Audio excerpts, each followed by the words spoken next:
नमस्कार, मैं रवीश कुमार। क्या हम कभी जान पाएंगे कि भारत में कोरोना से कितने लोगों की मौत हुई है? अलग अलग मॉडल के आधार पर कोरोना से मरने वालों की संख्या 3 लाख की जगह 6 लाख से 42 लाख तक बताई जा रही है। कई मीडिया संस्थानों के रिपोर्टर गांवों कस्बों में जाकर मरने वालों की संख्या पता कर रहे हैं, तब देख रहे हैं कि सरकारी आंकड़ा बहुत ही कम है। 6 लाख की मौत को 3 लाख बता देना और 40,000 की मौत की जगह 4,000 बता देने का यह खेल कब रुकेगा? वाशिंगटन यूनिवर्सिटी के institute of health matrix and evaluation की वेबसाइट पर ताजा अनुमान है कि भारत में कोविड से मरने वालों की संख्या 9 लाख से अधिक हो सकती है। इसी तरह न्यूयॉर्क टाइम्स ने दर्जन भर एक्सपर्ट के साथ मिलकर 3 अनुमान पेश किए हैं। इसके हिसाब से भारत में कोविड से अब तक मरने वालों की संख्या कम से कम 6 लाख होगी। मोटा मोटी 15 लाख भी हो सकती है और अधिक से अधिक 42 लाख तक हो सकती है। कोई भी मॉडल सरकार के आंकड़े के करीब नहीं है, बल्कि कम से कम 1.5 गुना या तो दुगना है ही। लजारो गामियो और जेम्स ग्लांस ने इसके लिए भारत में हुए 3 सीरो सर्वे के डेटा को आधार बनाया है।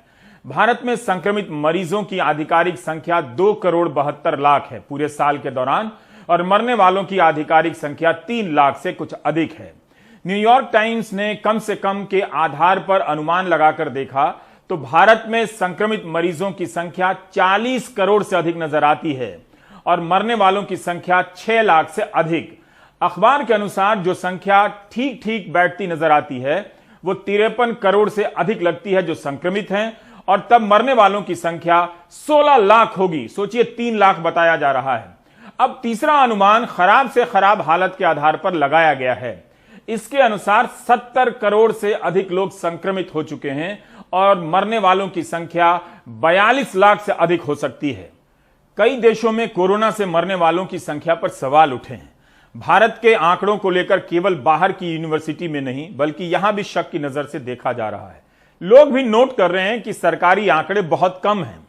अगर सरकारी संख्या की विश्वसनीयता इतनी ही होती तो प्रधानमंत्री मोदी को 1 साल की देरी से यह नहीं कहना पड़ता कि अगर संख्या ज्यादा है तो भी बतानी चाहिए, लेकिन किसी भी राज्य सरकार ने अपनी संख्या को अपग्रेड नहीं किया है। यूनिवर्सिटी ऑफ पेंसिल्वेनिया के पीएचडी छात्र आशीष गुप्ता और मिडिलसेक्स यूनिवर्सिटी लंदन के मुराद बानाजी ने भी गुजरात को लेकर एक अध्ययन किया है। हिंदू अखबार में दोनों का लेख छपा है।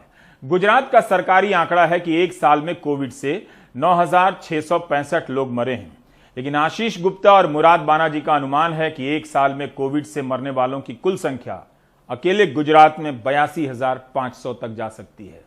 कहां साल भर में 10,000 भी नहीं और कहां 1 साल में 82,500 से ज्यादा। आंकड़ों को कितना छुपा लेगी सरकार?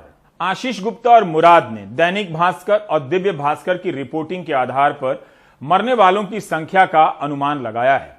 हाल ही में दिव्य भास्कर के मुताबिक गुजरात में 1 मार्च से 10 मई के बीच इन 71 दिनों में मृत्यु प्रमाण पत्र के लिए 1,23,000 मौतों का पंजीकरण हुआ है। इन 71 दिनों में पंजीकरण की यह संख्या पिछले साल के ठीक इन्हीं दिनों की तुलना में बहुत अधिक है। पिछले साल 1 मार्च से 10 मई के बीच 58,000 मौतों का पंजीकरण हुआ था। तब भी कोविड की लहर थी। इस संख्या के साथ साथ आशीष और बानाजी ने 2015 से 2018 के बीच गुजरात में मौतों के पंजीकरण की औसत संख्या निकाली और पाया कि इस साल जितनी मौतों का अनुमान था उसकी तुलना में 40,000 मौतें ज्यादा हुई हैं, जबकि सरकार कहती है कि इस दौरान 4200 लोग ही मरे। दिव्य भास्कर ने बताया है कि इस साल मरने वालों में 20% 25 साल से कम के नौजवान थे।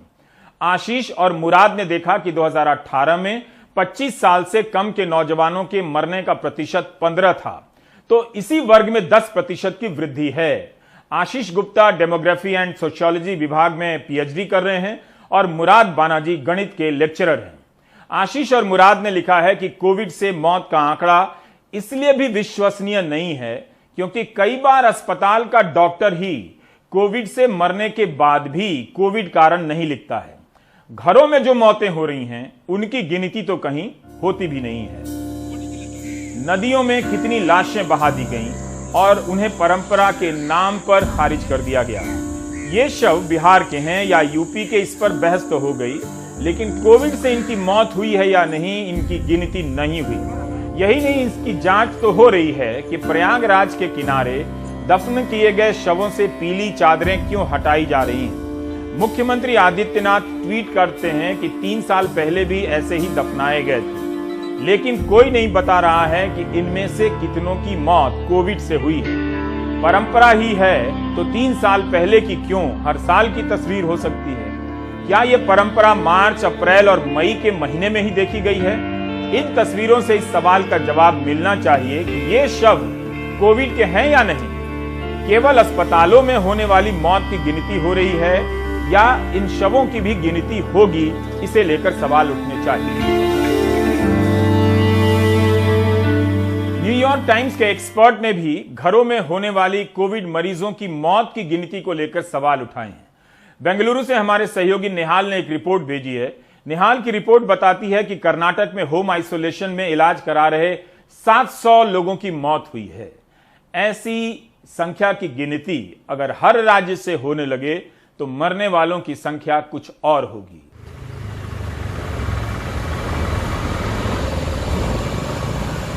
बेंगलुरु शहर के विल्सन गार्डन का गवर्नमेंट मैटरनिटी हॉस्पिटल अब इसे स्पेशलाइज्ड कोविड केयर सेंटर में बदल दिया गया है, जहां 1/3 बेड ऑक्सीजन वाले। यहां ऐसे मरीजों को रखा गया है जो बहुत गंभीर नहीं है, क्योंकि होम आइसोलेशन को लेकर अब सवाल उठने लगे। एक अनुमान के मुताबिक पिछले 1.5 महीने के दौरान जब कर्नाटक में हर रोज कोविड संक्रमण के 20 से 40 हजार केस सामने आ रहे थे, तब लगभग 750 मौतें होम आइसोलेशन के दौरान हुई। Could have happened, not that it has not happened. It could have happened. मैं इन मौतों से इनकार नहीं कर रहा हूं, ना ही छुपा रहा हूं। ऐसा हुआ होगा क्योंकि कई बार जानकारी की कमी की वजह से मरीज सही वक्त पर अस्पताल नहीं पहुंचते। ऐसे में देर होने से कई लोगों की जान गई है। Because of these reasons, some of this casualty or fatality could have happened. In Covid care centres में 60% से ज्यादा बेड्स खाली हैं, क्योंकि लोगों को लगता है कि होम आइसोलेशन बेहतर है। लेकिन सरकार अब ये सुनिश्चित करना चाहती है कि जिन लोगों की RT-PCR रिपोर्ट पॉजिटिव आई है, उन्हें इन सेंटर्स में ही लाया जाए, यहीं उन्हें रखा जाए, क्योंकि सरकार अब जोखिम उठाना नहीं चाहती।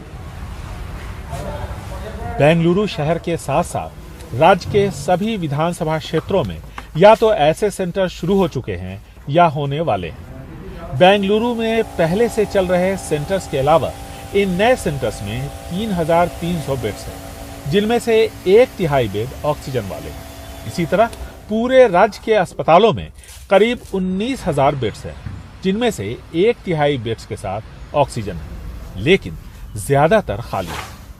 अस्पतालों में डॉक्टर्स, नर्सेज और दूसरे स्टाफ की कमी की भी शिकायत है। General duty medical officers who will go on report। हमने 1100 के आसपास जनरल ड्यूटी डॉक्टर्स की बहाली की है गांवों और तालुकों में, ताकि वहां के प्राइमरी हेल्थ सेंटर पर कमी न हो। That is the healthcare blocks, structural and functional unit of this healthcare system। सरकार के सामने सबसे बड़ी चुनौती है उन मरीजों को इन सेंटर्स पर लाने की जो संक्रमित है, जिनमें लक्षण भी है, लेकिन वो न तो RT-PCR टेस्ट के लिए तैयार होते हैं, न ही इन सेंटर्स में दाखिले के लिए। और ये स्थिति शहरों के मुकाबले ग्रामीण इलाकों में ज्यादा है। बेंगलुरु से कैमरामैन गोविंद मूर्ति के साथ निहाल किदवई, NDTV इंडिया। दैनिक भास्कर ने राजस्थान में कोविड से हुई मौतों को लेकर एक रिपोर्ट प्रकाशित की है। 25 जिलों के 28 ब्यूरो प्रमुख और 46 संवाददाताओं ने इस रिपोर्ट पर काम किया है। इस रिपोर्ट के अनुसार दैनिक भास्कर की टीम ने जब 512 गांवों और ब्लॉक के रिकॉर्ड देखे और अपनी छानबीन की, तो पाया कि गंगानगर में जहां 48 मौतें बताई गई हैं, वहां के केवल 28 गांवों में ही 50 दिनों के भीतर 517 अर्थियां उठी हैं। 512 गांवों और ब्लॉक में 14,482 अर्थीयां उठी हैं। कोरोना की दूसरी लहर में राजस्थान में कोविड से मरने वालों का सरकारी आंकड़ा 3,918 है। 3 गुना से अधिक का अंतर है। इस हिसाब से देखिए तो देश भर के स्तर पर मरने वालों की संख्या 3 लाख की जगह 12 लाख से अधिक हो जाती है। न्यूयॉर्क टाइम्स का अनुमान बहुत दूर का नहीं लगता है।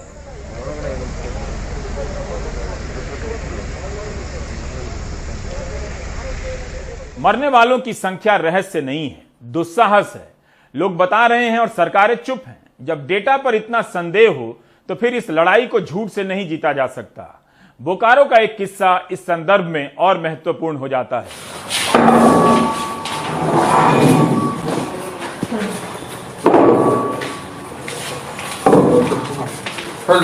अरविंद कुमार मास्क में हैं और सिलेंडर के साथ अपनी बैंक शाखा में चले आए हैं। अरविंद के बेटे सिलेंडर को खींच कर ला रहे हैं और साथ में उनकी पत्नी है। इस हालत में अरविंद का बैंक आना उनकी जान के लिए खतरा हो सकता था, लेकिन वे ये बताने आए कि उनके अधिकारी को भरोसा हो जाए कि वे वाकई बीमार हैं। अरविंद का कहना है कि 10 दिन से बुखार था, जिससे वो तो ठीक हो गए। इसके बाद भी फेफड़े में संक्रमण के बाद ऑक्सीजन सपोर्ट पर हैं, लेकिन बैंक के अधिकारी उन्हें काम पर बुलाते हैं। पेमेंट को लेकर भी खींचतान करते हैं। इसके लिए इस्तीफा भी दिया, लेकिन मंजूर नहीं हुआ। तो इस हालत में बैंक भी आ गए ताकि अफसर को यकीन हो जाए कि अरविंद ऑक्सीजन सपोर्ट पर हैं। जबरदस्ती का तंग किया जा रहा है, जबरदस्ती का मेरे खिलाफ चार्जेस लगाया जा रहा है। जानबूझ करके ये एटीएम, ये एचआरडी का मैनेजर जानबूझ के चार्जेस, मेरा तनख्वाह रोक दिया जा रहा है। कहीं पर भी नहीं लिखा है कि मेरा पूरा सैलरी काट देगी। क्यों किया जा रहा है मेरे साथ ऐसा? क्यों हमको तंग किया जा रहा है? हमको क्यों तंग किया जा रहा है? खत्म करें चार्जेस। हमने कहा दिया ना कि मैं गलत है मेरे ऊपर। अगर हम रिजाइन मेरा एक्सेप्ट होता, ये चार्ज नहीं लगता। कोविड के समय में बैंकों में तबादले भी हो रहे हैं और जो कर्मचारी कोविड से मर रहे हैं उनकी सुध लेने वाला कोई नहीं है। वित्त मंत्रालय को बताना चाहिए कि कोविड की दूसरी लहर में कितने बैंककर्मी ड्यूटी करते हुए संक्रमित हुए और मरे। जब यूपी के शिक्षकों को मुआवजा मिलने और उनके आश्रितों को नौकरी देने का आश्वासन दिया जा सकता है, तो बैंक कर्मियों या दूसरे सरकारी सेवकों के लिए ऐसी नीति क्यों नहीं है? इसी के साथ यूपी से 3 प्रसंग पेश करना चाहता हूं। अप्रैल के पहले हफ्ते में शामली में कुछ गांव वालों को कोरोना की वैक्सीन के बजाय एंटी रेबीज इंजेक्शन लगा दिया गया। यह पता तब चला जब कांदला के कम्युनिटी हेल्थ सेंटर पर 72 साल की अनारकली ने टीका लगाने के बाद नर्स, जिन्हें एएनएम कहते हैं, उन्हें अपना आधार कार्ड देकर कहा कि वह उनका आधार नंबर तो दर्ज कर ले। अनारकली को नर्स ने कहा कि कुत्ता काटने का टीका लगाने पर आधार की जरूरत नहीं होती है। तब उन्हें पता चला कि उन्हें कुत्ता काटने पर लगने वाली सुई लगा दी गई। अब यूपी के सिद्धार्थनगर जिले में 20 लोगों को कोरोना के टीके की पहली डोज कोविशील्ड और दूसरी डोज कोवैक्सीन लगा दी गई है। जिले के सीएमओ ने भी माना है कि यह गलती हुई है। दोषी पहचान लिए गए हैं और उनके खिलाफ कार्रवाई की जाएगी। लेकिन जिन्हें अलग अलग कंपनियों के टीके लग गए हैं उनका क्या होगा? इसकी तो जांच रिपोर्ट भी नहीं है, रिसर्च भी नहीं है भारत सरकार के पास कि उनका क्या होगा। सिद्धार्थनगर के औदही कला गांव के राम सूरत ने बताया कि उन्हें और उनके साथियों को जिले के बढ़नी प्राथमिक स्वास्थ्य केंद्र पर 1 अप्रैल को कोविशील्ड लगाई गई थी। 14 मई को उन लोगों को टीके की दूसरी डोज लगाई गई। उनके टीका लगाने के बाद जब एएनएम यानी नर्स ने और टीका मंगवाया, तब टीका जारी करने वाले डॉक्टर ने बताया कि उन लोगों को गलत टीका लग गया है। गलत टीका लगवाने वाले गांव वाले अब किसी अनहोनी से डरे हुए हैं। राम सूरत जी ने एनडीटीवी से कहा कि ऐसा लगता है कि शरीर के अंदर कुछ गलत हो गया है, उससे कहीं कुछ ना हो जाए। कोविशील्ड की जगह पर कोवैक्सीन लगा दिया तो कोई दिक्कत हुई लगने की? नहीं, दिक्कत तो ब्लड तो हमेशा बना रहा। दूसरा खुराक लगा दिए इन लोगों ने, कोवैक्सीन लगा दिया। लगाना चाहिए ये कोविशील्ड लगाना चाहिए। तो अभी तो भी अंदर वो बना हुआ शरीर के अंदर है कि कुछ ना कुछ जरूर हो न जाए। ये चूक तो है क्योंकि गवर्नमेंट ऑफ इंडिया का भी कोई मिनिस्ट्री ऑफ हेल्थ की कोई ऐसी गाइडलाइन नहीं है कि कॉकटेल लगे, जिसको जो पहला डोज लगना उसी को दूसरा डोज लगना। ये चूक तो है, जिसके लिए हमने इंक्वायरी ऑर्डर की थी और हमारे चिकित्सक, वरिष्ठ चिकित्सक लोग जाकर उनको इंक्वायरी की, उन्होंने अपनी रिपोर्ट दे दी है। और उस रिपोर्ट के आधार पे जिन जिन दोषी लोगों को मैंने उनको स्पष्टीकरण उनसे मांगे हैं, और जैसा भी उचित स्पष्टीकरण जो भी न्यायपूर्वक रहेगा वो हमारे स्तर का होगा तो हम उस पर अपना एक्शन लेंगे, और जैसे ऊपर की स्तर का होगा तो पर हम उसे अग्रसित करेंगे आगे इस तरह की कोई एक्शन। तीसरा प्रसंग कानपुर देहात से है और घटना अप्रैल के पहले हफ्ते की है। इंजेक्शन लगाने वाली नर्स मोबाइल पर बात करने में इतनी मशगूल थीं कि उन्होंने एक महिला को 2 बार टीका लगा दिया एक ही दिन। जब महिला ने उनसे पूछा कि क्या अब दोनों डोज एक ही दिन लग रही है, तब उन्होंने महिला से कहा कि तुम टीका लगवाने के बाद यहां से हटी क्यों नहीं, या तुम्हारी गलती से 2 बार टीका लग गया। और अब आपको दिखाते हैं कि मध्य प्रदेश के गांव में टीकाकरण की क्या हालत है। माली खेड़ी में टीकाकरण के लिए आए हैं हम, और यहाँ पर देखिए हमें मारने के लिए कितनी भीड़ जुड़ी हुई है। मैं पत्थर मार दूंगा, मैं अंदर को इंजेक्शन लगा दूंगा। वो क्या है कि अब अपना शुद्ध हवा पे, इसलिए हमने नहीं लगा रहे हैं। हमने निवेदन है यार, वैक्सीन लगा लो दादा। अच्छे काम धंधा करो, मेहनत करो, कोई कोरोना नहीं है भैया, सब झूठी बात है ये। मध्य प्रदेश में कुछ जिलों के ग्रामीण इलाकों में टीकाकरण अभियान के लिए गई टीम के साथ मारपीट की नौबत आ गई है। लग गई, ओह माय गॉड, लग गई। मंत्री साहब, अरे रुको भैया, अरे लाइट मार हो गया। निवाड़ी में जिला कलेक्टर ग्रामीण को समझाते रहे और वो कहती रही वैक्सीन लगवाने पर बचने की गारंटी दो। लगा दो, तो ये मरोगे, मेरी गारंटी नहीं मरोगे। गारंटी। बैतूल से अकील ने बताया कि चिचोली में ग्रामीण महिलाओं ने स्वास्थ्य विभाग के कर्मचारियों को गाली देकर कुछ दिनों पहले भगा दिया। मैं पत्थर मार दूंगा, मैं अंदर को इंजेक्शन लगा दूंगा। पकड़ वाला पत्थर तो मारी डालू, मैं पत्थर मत ढूंढता दूंगा। वहीं टीकमगढ़ से अरविंद का कहना था कि चोपड़ा गांव में सन्नाटा है। 240 परिवार महानगरों की ओर पलायन कर गए हैं। ग्रामीणों का कहना है कि कोविड-19 वैक्सीन के कारण इलाके में मौत हो रही है और इसके साथ ही लोग नपुंसक बन रहे हैं।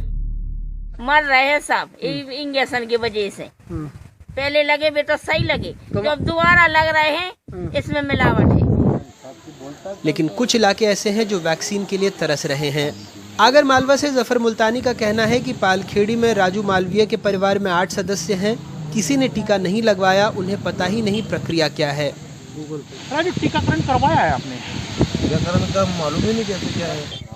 वहीं हरिचंद्र की उम्र 60 साल है। उन्होंने टीके का पहला डोज भी लगवाया, लेकिन दूसरा डोज नहीं लेना चाहते। उनको डर है कि टीका लगवाने के बाद उनकी पत्नी की तरह उनकी भी मौत न हो जाए। क्यों नहीं लगाना चाहते? नहीं लगाना। आपकी पत्नी को एक टीका लग चुका था, लगा, उनकी मौत हो गई। आपने जैसा बताया था 15 दिन में मौत हो गई। कोरोना संक्रमण से बचाव के लिए सरकार द्वारा चलाए जा रहे टीकाकरण अभियान के प्रति लोगों का भरोसा क्यों पैदा नहीं हो पा रहा है, ये एक बड़ा सवाल है और एक बड़ी चुनौती भी। तस्वीर का दूसरा पहलू भी है। मुर्तजा और अंजुम मोबाइल में अपने वालिद की तस्वीर और वीडियो में उनकी यादों को सहेज कर एक दूसरे से बांटने की कोशिश में लगे हैं। परिवार के लोग अब इस बात पर अफसोस जता रहे हैं कि अगर वक्त पर टीका लगवा लिया होता तो शायद उनके सर से पिता का साया नहीं हटा होता। और जो टीका हमें लगाया जा रहा है वो हमारी सुरक्षा के लिए लगाया जा रहा है। सरकार ये थोड़ी ना चाहती है कि हम जान से हाथ धो बैठे। हम अगर टीका लगवा देते तो अंदर जाते कभी ठीक रहते, स्वस्थ रहते, कोरोना नहीं होता उन्हें। हमारे पापा ने इस बीमारी से बच जाते हैं। वो सोच बहुत होता है कि टीका लगवा लेते तो शायद उनको कोरोना नहीं होगा। बालाघाट से लगे लालबर्रा तहसील के ग्राम पंचायत टेकाड़ी में 2 बार वैक्सीनेशन कैंप लगाया गया, लेकिन सिर्फ 2 लोग वैक्सीन लगाने आए। आदिवासी बहुल चिखलदा बल्दी गांव में लोग वैक्सीन की बात सुनकर लड़ने आ जाते हैं कि टीका लगवाए। बहुत जिस सुनामी में आते हैं कि लगवाए टीका तो कहीं निपट गए, इसलिए से अपन टीकाकरण नहीं करवाते। तो आगे यहाँ कोई आया था स्वास्थ्य वाला? वो तो आते चाहे, लेकिन अपन लगवाते चाहे टीका। जंगली जड़ी खाते हैं। इंजेक्शन नहीं लगाओगी? नहीं। गांव में ये अफवाह है कि वैक्सीन लगाने से मर रहे हैं, कोई बीमार हो रहा है, कोई कुछ हो रहा है, इस टाइप का अफवाह के कारण नहीं लगा पा रहे हैं। लोगों ने बहुत भारी अफवाह फैला चुके हैं। कितने लोगों ने लगाया अभी तक? अभी हमारे गांव में हमने एक बार सर को बोल के वैक्सीनेशन कैंप लगवाए थे, लेकिन जब कैंप लगवाए तो यहाँ मात्र 2 एडल्ट ने लगवाए थे राज्य के स्वास्थ्य विभाग के बुलेटिन को ही देखें तो पता लगेगा कि ग्रामीण इलाकों खासकर आदिवासी बहुल जिलों में टीकाकरण की रफ्तार बेहद सुस्त है।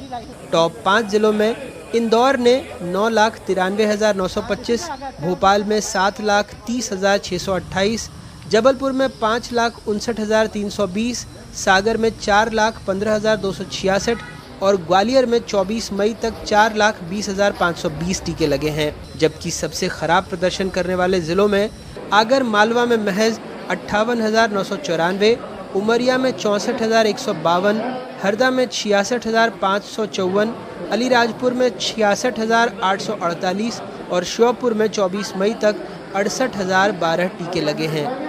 ये सारे ग्रामीण और आदिवासी बहुल जिले हैं। राज्य में अभी तक कुल 1,77,08,52 टीके लगे हैं, जिसमें 83,06,812 लोगों को पहला डोज ही लगा है। सिर्फ 17,71,040 लोग ऐसे हैं जिन्हें दोनों डोज लगा है।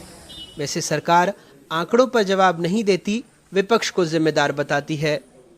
टीकों को लेकर गफलत की स्थिति है, उसका यदि कोई कारण है तो कांग्रेस और विपक्ष के नेता हैं जिन्होंने लोगों को गुमराह कर टीके के प्रति गलत जानकारी प्रेषित की है।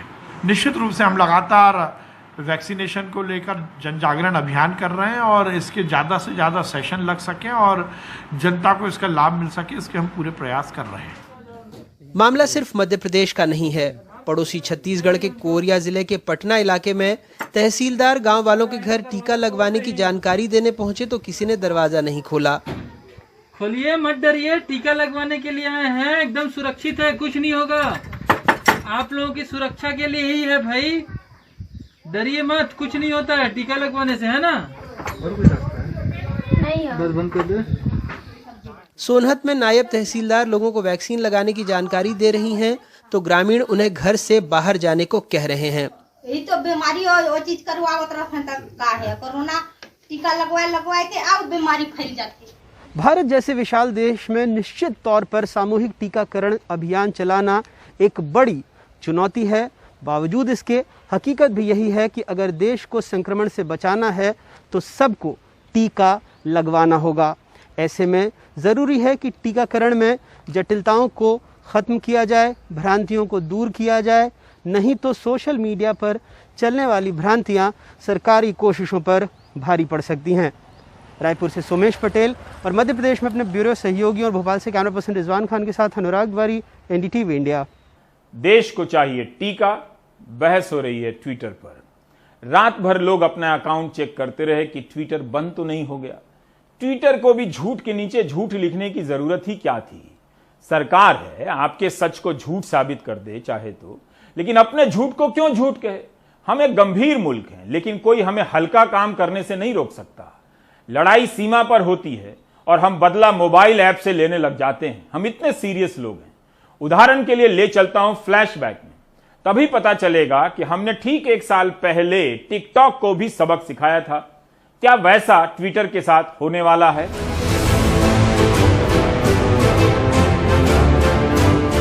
जून 2020 का महीना था। तपती गर्मी में तालाबंदी की मार और कोरोना महामारी सर पर सवार। खबर आ रही थी कि चीन की सेना भारत के पूर्वी लद्दाख की सीमा के भीतर आ गई है। झड़प हुई है जिसमें भारतीय सैनिक शहीद हुए हैं। प्रधानमंत्री ने कहा कि हमारी सीमा में कोई नहीं आया। उन्होंने तो उनका नाम तक नहीं लिया। सबने समझा कोई नहीं आया मतलब चीन नहीं आया। रक्षा मंत्री और विदेश मंत्री ने भी ऐसा ही कहा। राष्ट्र ने गंभीरता से लिया कि कोई नहीं आया, लेकिन तभी खबर आने लगी कि दोनों देश जमीन को लेकर बातचीत कर रहे हैं। सीमा पर सैनिक तैनात हैं तो सिविलियन को भी कुछ करना चाहिए। व्यापारियों की संस्था CAIT ने बहिष्कार के लिए 500 सामानों की सूची बना दी। डिबेट होने लगी। उद्वेलित राष्ट्र कहां विश्राम करते? नजर में आ गया टिकटॉक। नेशन के लोग भूल गए थे कि चीन का है। लॉकडाउन में घरों में बंद लोग कूद फांद कर वीडियो बना रहे थे, अपलोड करने की तैयारी में थे कि टिकटॉक बंद हो गया। सबने नेशन का साथ दिया। निर्णय कड़ा हो तो नेता भी बड़ा होता है। टिकटॉक से ग्लोबल हो रहे लोकल कलाकार पुनः लोकल हो गए। इसके बाद 267 चीनी ऐप हमने मोबाइल फोन से उड़ा दी धुआंधार तरीके से। नेशन ने टकराव का नया तरीका निकाला।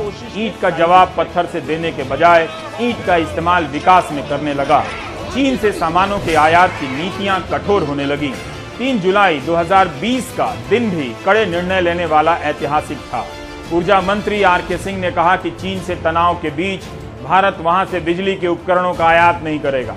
राज्य सरकारों की बिजली कंपनियों से भी कहा कि वे चीन से आयात ना करें। मंत्री जी ने कहा कि हम बर्दाश्त नहीं कर सकते कि कोई देश हमारी सीमा में घुस आए। बातों बातों में हमने चीन को इतना कठोर सबक कभी नहीं सीखा। अब लेटेस्ट डेटा नहीं है, अब ताजा डेटा तो मंत्री जी ही दे सकते हैं कि बिजली के उपकरणों का आयात कितना बंद हुआ, कितना कम हुआ। लेकिन इसका मतलब यह नहीं कि अपने स्टूडेंट को सबक सिखाने के बाद टीचर दोबारा क्लास में नहीं जाएगा। 1 साल पहले चीन से आयात पर अंकुश के फैसले को महान बताने वाले मंत्री चीन से आयात पर आंखें मूंदने लगे हैं। आक्रोश की जगह आयात ने ले ली है। चीन से ऑक्सीजन कंसंट्रेटर और सिलेंडर का आयात होने लगा है। दिल्ली सरकार ने बताया है कि चीन से 6000 ऑक्सीजन सिलेंडर आयात कर लिया गया है। नेशन की नेशनलिस्ट भावनाएं आहत नहीं हुई हैं। 1 साल पहले कहां तो हम चीन के बने ऐप डिलीट कर रहे थे, 1 साल बाद हम चीन के सिलेंडर से ऑक्सीजन ले रहे हैं। बाय द वे, सीमा पर जो विवाद था उसका समाधान फाइनल नहीं हुआ है। You can check with the government of India. Karnataka ने भी चीन से 200 ऑक्सीजन कंसंट्रेटर का आयात कर लिया। बहुत से सामान तो वुहान से मंगाए गए हैं जहां से कोरोना आया था। राजस्थान ने भी कहा है कि चीन से 6900 ऑक्सीजन कंसंट्रेटर का आयात किया जाएगा। अफसोस की बात है कि इन घोषणाओं के खिलाफ पुतला फूंकने वाले इन दिनों अपनी सोच को पॉजिटिव करने के जुगाड़ में लगे हैं। क्या आत्मनिर्भर भारत आयात निर्भर भारत बनने लगा है? जाहिर है चीन भी अपनी वाहवाही करेगा। बताने लगा कि भारत की अलग अलग कंपनियों ने 40,000 ऑक्सीजन कंसंट्रेटर के आयात का ऑर्डर किया है।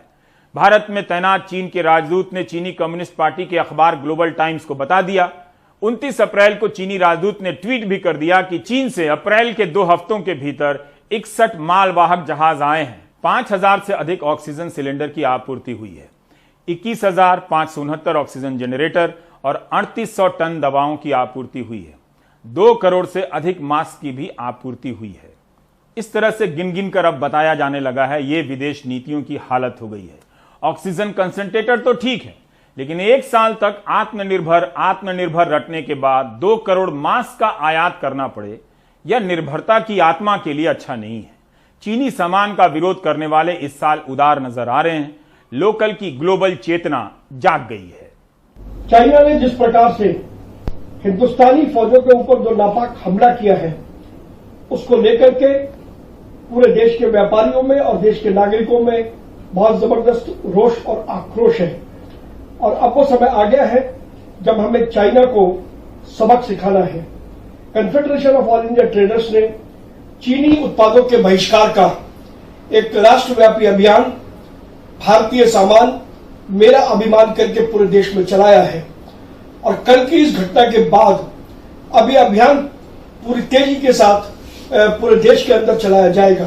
पिछले कुछ महीनों में कोरोना जब भारत में चरम सीमा पर था, या इससे पहले भी जो कोरोना का दौर था, उसमें मजबूरन हमें चाइना से कुछ ऐसा सामान इंपोर्ट करना पड़ गया जो सामान या तो भारत में बनता नहीं था या अन्य देशों से मंगवाने में हमें कहीं ना कहीं उसमें समय लगता था।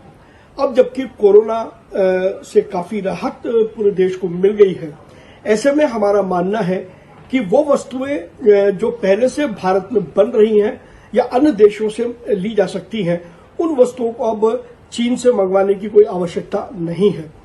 विशेष रूप से कोरोना के इलाज से संबंधित जो मास्क हैं, पीपी किट हैं, जो भारत में जिनका बड़ा उत्पादन हो रहा था और हम अन्य देशों को वो दे रहे थे, वो भी इसी दौरान में चाइना से इंपोर्ट हुए हैं। इसी प्रकार से और अन्य गैर जरूरी सामान जो चीन से इंपोर्ट हुआ है, हमारी केंद्र सरकार से यह आग्रह है कि ऐसे सभी इंपोर्ट को डिस्करेज किया जाए और भारत में इन सारी वस्तुओं को बनाने के और बेहतर रास्ते उपलब्ध कराए जाए।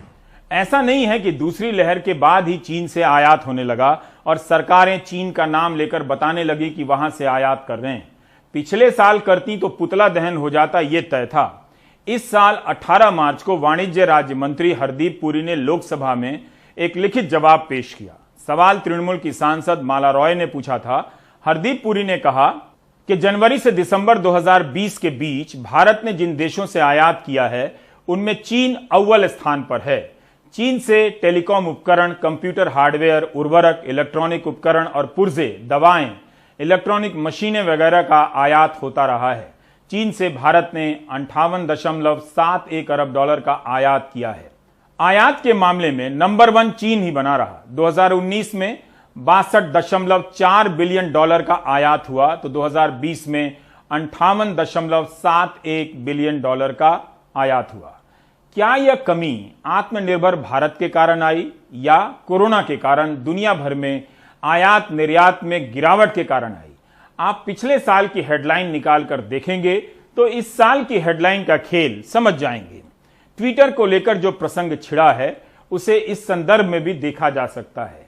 मामला केवल सरकार की गाइडलाइन के पालन का नहीं लगता है। जैसे ही आज बुद्ध पूर्णिमा पर प्रधानमंत्री का ट्वीट आया, ट्विटर को लेकर चिंतित लोगों ने राहत की सांस ली।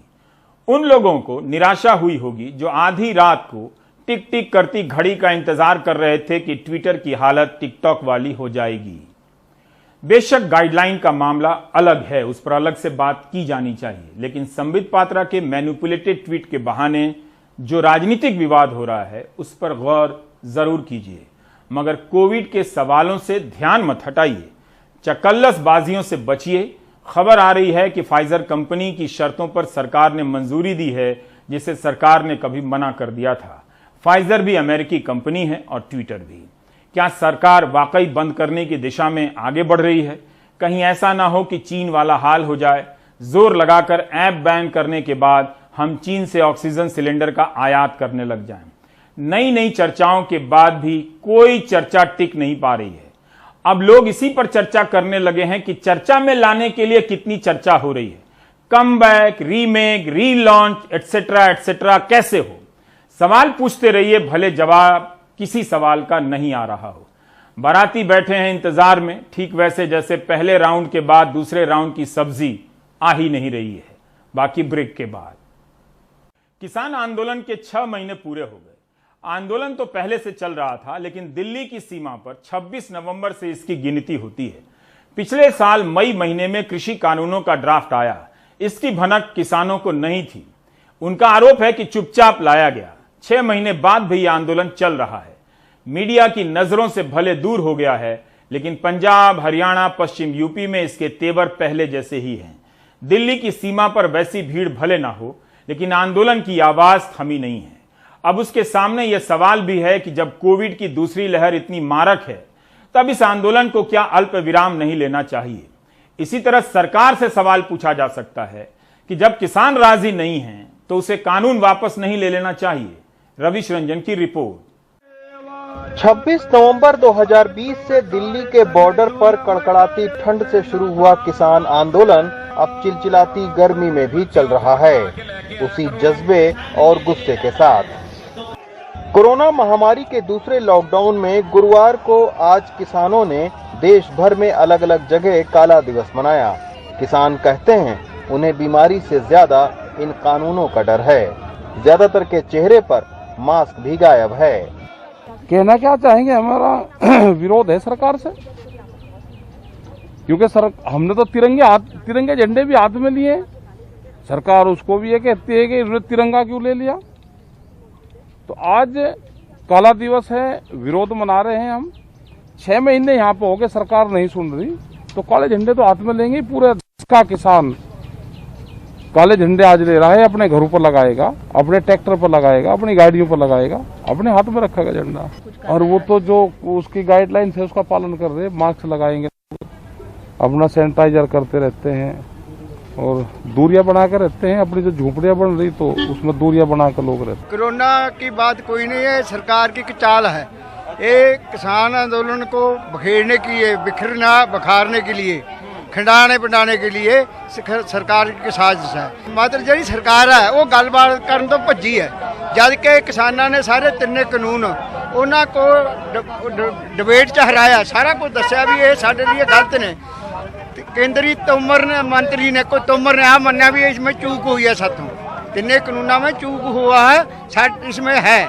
पर सरकार अपनी हिंड पे अड़ी हुई है, उसको पहले से अहंकार है, सरकार को अहंकारी सरकार है। लेकिन मौसम और हालात भले ही बदले हों, किसान संगठनों की 3 कृषि कानून को रद्द करने की मांग नहीं बदली है। जीटी रोड पर अब कच्चे पक्के सैकड़ों तंबू दूर दूर तक दिखाई पड़ रहे हैं।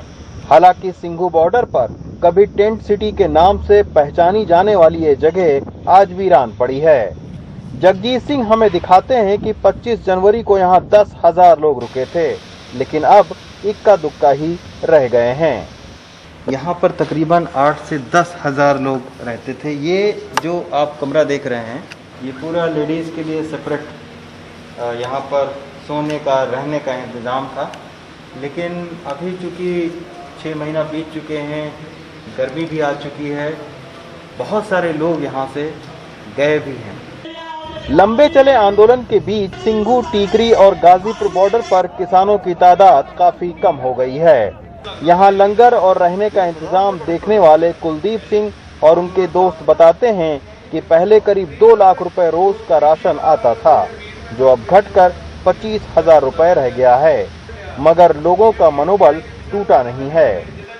सोचते तो यही है भाई, जितनी देर सरकार जो है ऑर्डिनेंस जो विड्रॉ नहीं करेगी उतनी देर हम वापस नहीं जाएंगे। सरकार जो है किसानों के साथ मीटिंग तो करे, जब 2 तरह जो है इकट्ठी बैठेगी तो कोई बीच का रास्ता निकलेगा। सरकार तो अभी आंखें मीट के बैठी हुई है, आंखें बंद की हुई है सरकार ने। जितनी देर सरकार कोई मीटिंग नहीं बुलाती, कुछ नहीं बुलाती, उतनी देर को कोई बीच का रास्ता नहीं निकल सकता। महामारी तो चल रही है जी, तो ये हम पीछे हट जाएंगे तो कुछ पल्ले नहीं पड़ेगा। मरे तो हम पहले ही हुए हैं। अगर जो ऑर्डिनेंस जो वापस विड्रॉ नहीं होते तो कड़ा हमारे पल्ले जो है कुछ बच रहा है। फिलहाल अब भी सिंघू बॉर्डर पर 15,000 से ज्यादा किसान सड़क पर बैठे हैं। सरकार की टाइम बाई करने वाली रणनीति भी किसान आंदोलन पर चलती नहीं दिख रही है, लेकिन फिर भी सरकार कानून को बनाए रखने और बातचीत न करने पर अड़ी हुई है। कोरोना काल में हम तो किसान नेताओं से भी ये अपील करते हैं और सरकार से भी कि इस वक्त कोरोना से मिलकर लड़ने की ज़रूरत है। प्लीज़ आपस में मिलकर बैठिए, एक दूसरे की विचारों को सुनिए और इस किसान आंदोलन का, कृषि कानून का कोई एक बीच का रास्ता निकालिए, ताकि ये किसान हैं ये भी अपनी खेतों की ओर लौटें और सरकार भी कोरोना के खिलाफ मजबूती से लड़ाई लड़े। सिंघू बॉर्डर से प्रेम सिंह के साथ रवीश रंजन शुक्ला, NDTV इंडिया। आप देख रहे थे प्राइम टाइम। नमस्कार।